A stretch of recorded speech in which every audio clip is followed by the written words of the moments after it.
We've got a lot of updates for you on this week's episode of the Adiation Central Weekly Show, and it all starts right now.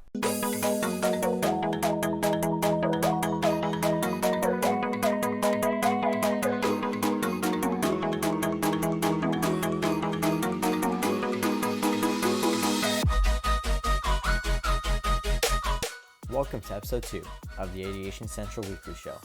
I'm Andrew, and along with my co-host David, we're so excited that you're joining us today. Our first big news this week is with the airlines. United Airlines has just announced a $15 million investment into Eve Air. United Airlines announced their $15 million investment into the company, which is an aviation company focused on sustainable aviation and is owned and backed by Embraer. This investment follows up on United's investment last year to Archer, which also focused on the eVTOL, which is kind of topic, which is electric vertical takeoff and landing aircraft. United Airlines has committed to purchasing over 200 of these air taxis from Eve Air under certain conditions. While United hasn't elaborated on the specifics of the contracts yet, Eve Air is anticipating to complete and deliver the first aircraft of this category by 2026. With its about 60-mile range is what's going to have. This also helps United Airlines reach closer to its goal of attaining net zero emissions by the year 2050. United chose to invest in Eve because of its connection to Embraer. They have a prior existing relationship with them. Embraer also previously agreed to make similar flying taxis for Uber. Later, they sold that contract to another startup. So there is a little bit of a competition within that field, but it's interesting to see United Airlines get involved with this part of the commercial aviation industry. Yeah, this is really interesting news coming from United, and this definitely shows the advancement in aviation, transportation, and future of taxis. Getting to the airport, it's always like super annoying, but this commitment from the United can make traveling to one a lot easier and more convenient for those who live in cities. The partnership with Eve Air is a good investment for United given its pre-existing leadership with Embraer. And also Embraer develops the E170 and the E175, which are regional jets operated by Republic Airway and other regional airlines, which are partnered with bigger airlines like United. That's true, and it's also interesting to note that Embraer is actually a Brazilian company as well. Interesting statements from each of these different companies here. United spokesman Michael Luskin said, "United has made early investments in several cutting-edge technologies at all levels of the supply chain, staking out our opinion as the leader in aviation sustainability and innovation. Today, United is making history again by becoming the first major airline to publicly invest in 2 eVTOL companies. Our agreement with Eve highlights our confidence in urban air mobility market and serves as another important benchmark toward goal of attaining net zero carbon emissions by 2050 without the using traditional offsets. Together, we believe our suite of clean energy technologies will revolutionize air travel as we know it and serve as a catalyst for the aviation industry to move forward, to move toward a sustainable future, rather." Eve Air also had one of their co-CEOs, Andre Stein. They also put out a message as well saying that United's investment in Eve reinforces the trust in our products and services and strengthens our position in the North American market. I'm confident that our UAM agnostic solutions compiled with the global know-how we have been developing at Eve and Embraer's heritage are the best fit for this initiative, giving United customers a quick, economical, and sustainable way to get back to hub airports and communicate in dense urban environments. It is an unparalleled opportunity to work with United and advance the U.S. UAM system ecosystem, and we look forward to it. Yeah, and as mentioned earlier, this pre-existing relationship with Embraer really helped make this investment decision a lot easier for United. This will also be interesting because the VTOL, or vertical takeoff and landing aircraft we're discussing, they don't really have any FAA approvals either, but this isn't necessarily new technology since the military uses the V-22 Osprey, but the structure has a lot of distinct differences Biggest item to note is that the power plant consists of top and back rotors designed instead of like shifting rotors like in the V22. This aircraft will also be electric, meaning less weight for fuel, and then it's also designed to be for commercial use in urban environments and cities. So size will also need to be a factor. But I am interested in finding the battery specifications with regards to charge times and endurance. I know that it's intended to have at least a 60-mile range, but it may take longer to charge and be less effective in colder environments, just like electric cars. With a supercharger, Teslas can charge about 16 to 20 minutes at a fast charger, and versus a gas-powered car only needs a few. We could also see similar concepts with this idea, but it may also be early to tell. Yeah, there's a lot to wait and see with regards to the design of this. There have been some of the pictures and some of the press releases from United and Eve Air, but obviously we're not going to see anything about this yet, and it doesn't even have any sort of FAA certifications or type ratings or anything like that yet. That's still going to happen in the future, but as we mentioned, we'll be ideally starting to see this in 2026 timeframe. Is when the first of these type of aircraft are supposed to be delivered. Like we mentioned, Uber is also getting competitive in this world. Airbus, I think, is also starting to get into this world a little bit as well in Japan.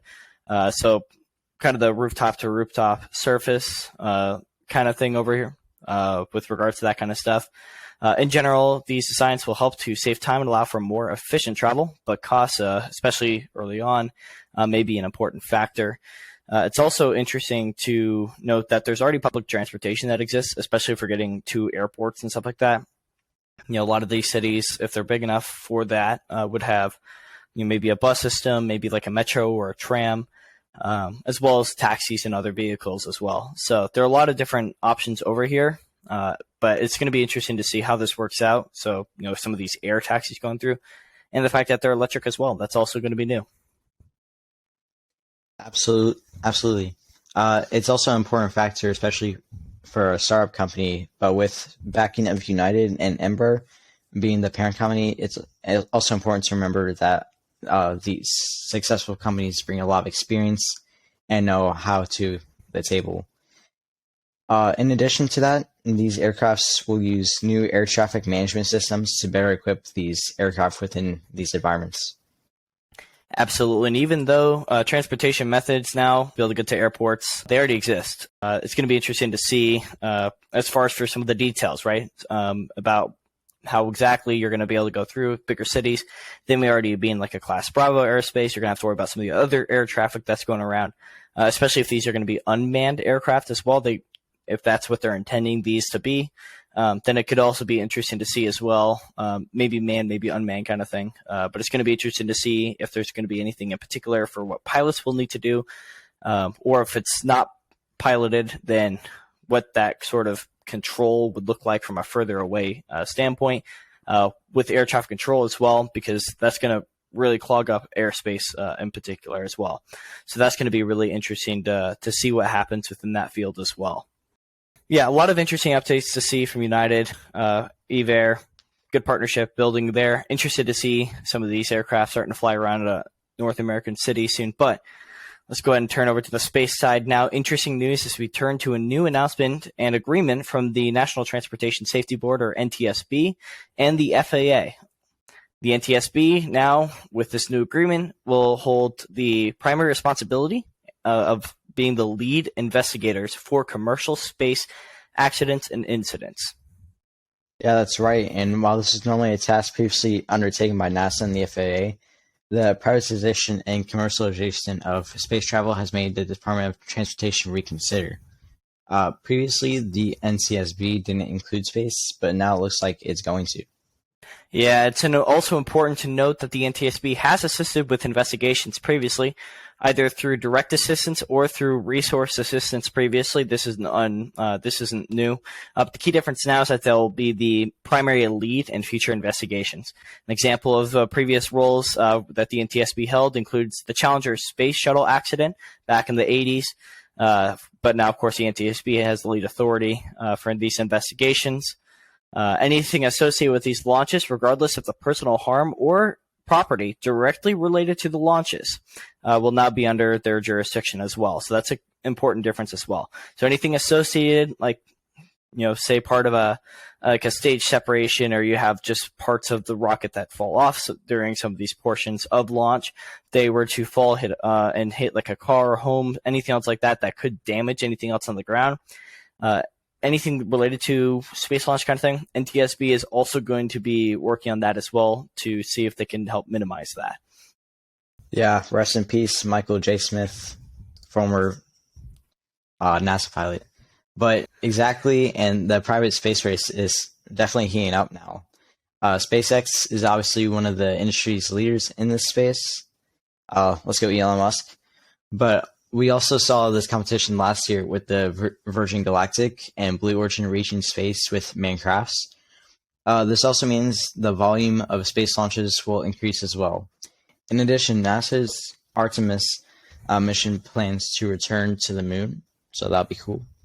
That launch date hasn't been consistent, but is expected to be September 23rd. This means increased space missions require new perspectives and concomitantly with accident prevention and unified incident command. Of course, and as well, the Artemis mission as well coming up here in the future. I'm really excited to see that. NASA's going back to the moon for the first time since the Apollo program. I'm really excited to see that. Space race is starting to heat back up again with the public sector within NASA, public sector in NASA, but also from the private sector as well. Of course, I'm very excited to see the increase in space activity as we continue to connect our world even more and learn more about our solar system and just where we live. But in terms of the safety, that's still the number one priority. And when future incidents occur, the NTSB will now lead any further investigations. Well, one of those investigations may come sooner than we might expect, since on Monday, a Blue Origin launch had anomaly at its West Texas test site.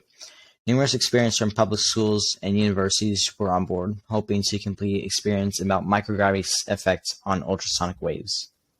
We don't have all the details from the NTSB investigators at this time. Blue Origin, though, they did tweet about the incident saying, on Monday, of course, saying, quote, during today's flight, the capsule escape system successfully separated the capsule from its booster. The booster impacted the ground. There are no reported injuries. All personnel have been accounted for, unquote. The booster in flight failed, but luckily everything was able to survive from that. Capsule escape system was able to work. For sure, and we'll need to wait to see what happens here. Luckily, everyone's okay. Of course, the NTSB is doing an investigation on this and any other space-related incidents like this. Absolutely, and that's also very interesting to note as well. NTSB, you still have the FAA involved. You still have some of these other organizations that are willing to assist. But it's going to be quite interesting. So a little bit faster than what we expected. We're still expecting some more updates, though, from some of these different situations, as well as from all the stories that we've brought you guys today. We'll go ahead and make sure that we keep you up to date. Hey, we hope you're enjoying today's show so far, though. If you are, please consider subscribing to our show. Leave a 5-star review and leave a comment. Adiation Central is a bigger community than just this podcast, and we also maintain YouTube and Instagram pages. If this sounds interesting to you, you can find us at www.adiationcentral.com and discover more awesome content there. Thanks for listening so far. We'll be back in just a moment.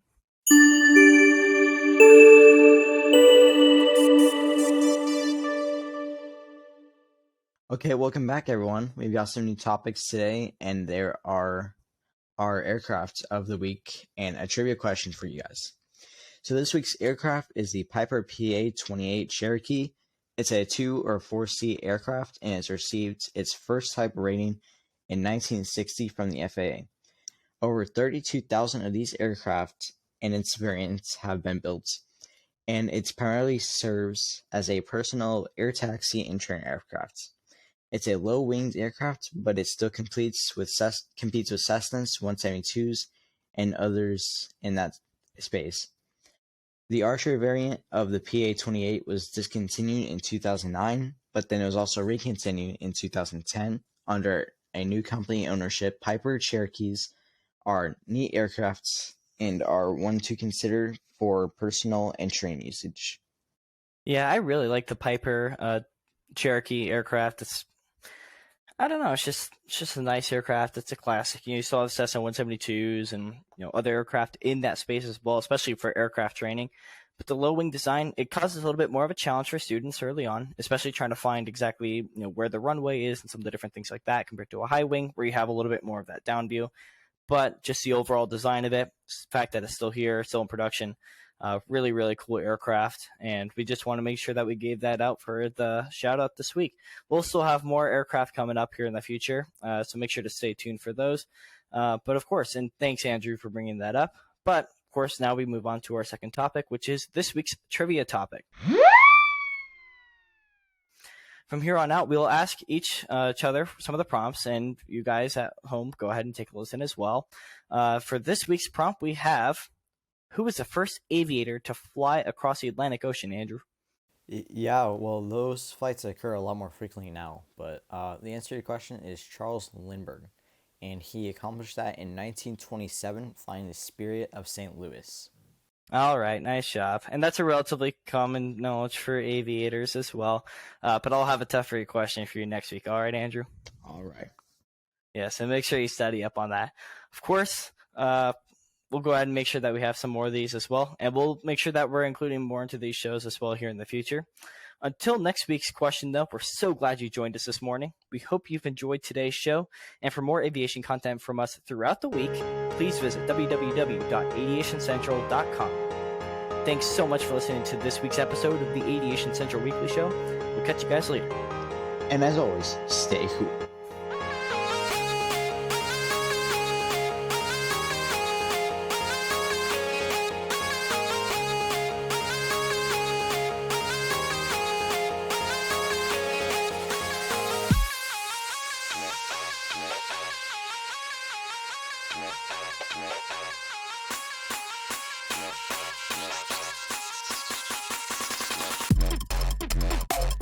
We'll be